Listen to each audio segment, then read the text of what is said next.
Nous voici au cœur du studio. C'est ici que l'image va se terminer, d'ici quelques semaines. La première question qu'il faut se poser quand on fait un film d'animation, c'est pourquoi je le fais en animation? Parce que faire revivre Rému, faire revivre Fernandel avec des acteurs, ça ne marcherait pas. Pour beaucoup de gens, le dessin animé, ça a un rapport avec l'enfance. Je pense que ça permet de se détacher un peu de la réalité, d'aller vers la poésie.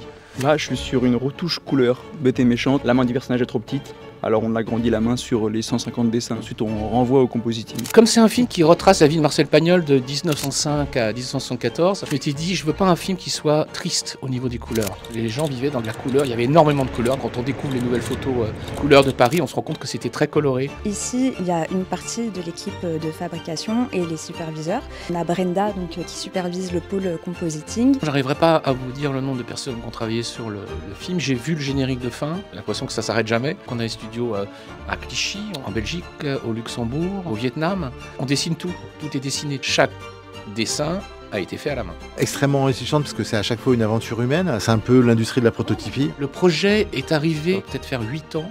À l'époque, c'était un documentaire avec quelques images animées.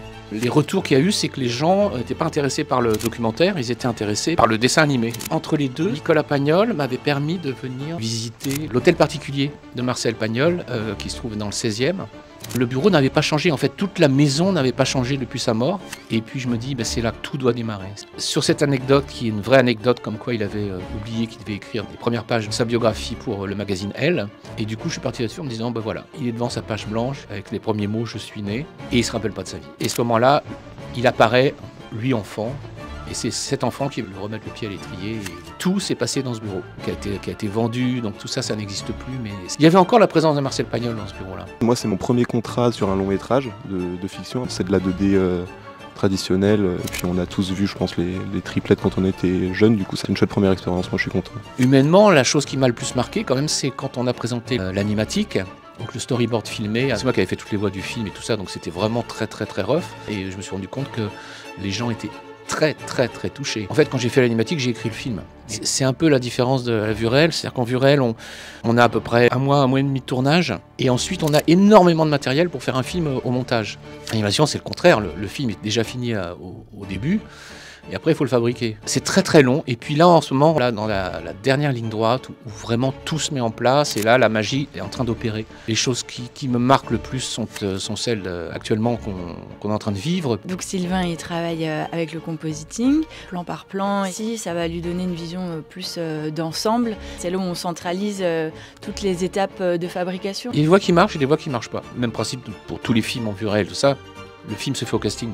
Comme moi j'écoute un peu à l'aveugle les voix, je vois le dessin à côté et puis je dis oui ça va marcher, ça va rentrer dans le personnage. D'ailleurs il y a une anecdote, puisque j'ai aussi supervisé la VA, la version anglaise, il fallait qu'on puisse transposer l'accent marseillais en anglais.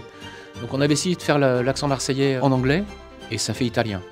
Et donc on a essayé de trouver un accent très chantant anglais qui est l'accent gallois. Et ça fonctionne extraordinairement bien. Un enfant gallois était formidable, il avait vraiment un très bel accent, très chantant. Il vient en tournage et il prend conscience de son accent et il le perd tout de suite. Et donc on n'a pas pu le faire avec lui. On va à Marseille pour faire l'accent, là on a des vrais Marseillais pour faire l'accent marseillais, et on tombe sur le petit garçon qui avait un accent extraordinaire, prend conscience de son accent, il le perd. On a réussi à sauver les meubles parce qu'on a fait venir un acteur marseillais qui lui refaisait l'accent, lui redonnait l'accent. Et après aussi une étape essentielle qui fait que le film va être super chouette, c'est qu'il y a un compositeur musique qui a fait de très belles choses. Il y avait des propositions de musiciens, mais il n'y a rien qui me plaisait vraiment. Puis un jour, je reçois un email d'un Italien, Stefano Bolini. C'était la première fois qu'il venait de faire un film en Italie. Et il m'envoie les morceaux. Et je dis, c'est ça que je veux. C'est Ennio Morricone. Et c'est des gens qui aiment la musique, mais qui la vivent. Pour un film qui se passe dans le sud, qui a besoin d'être solaire, il me faut ce genre de film. Et on a découvert un grand compositeur. Un jour, tu seras fier de moi. Je pense que ça va leur réserver plein de surprises. À la base, c'est une comédie. Il y a beaucoup plus de scènes comiques dans ce film que de moments touchants. Il y a des moments touchants qui sont d'autant plus forts qu'il y a de la comédie tout autour. Et je pense qu'ils vont être très étonnés d'être bouleversés par un film d'animation. Et d'ailleurs de perdre conscience que c'est du dessin. C'est ce que j'espère faire, c'est ce que j'ai toujours espéré faire avec mes films d'ailleurs. C'est-à-dire de se dire, voilà, c'est pas du dessin animé, c'est du cinéma. And we love cinéma.